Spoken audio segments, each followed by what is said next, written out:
You ask Tiger to solve. This deals with linear equations with one unknown. The final result is x equals 6. Let's solve it step by step. Group all x terms on the left side of the equation. Subtract 6x from both sides. Group like terms. Simplify the arithmetic. Group like terms. Simplify the arithmetic. Group all constants on the right side of the equation. Subtract 5 from both sides. Simplify the arithmetic.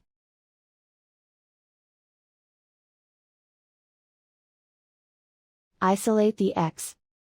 Divide both sides by -2. Cancel out the negatives. Simplify the fraction. Cancel out the negatives. Find the greatest common factor of the numerator and denominator. Factor out and cancel the greatest common factor. And so the final result is x equals 6.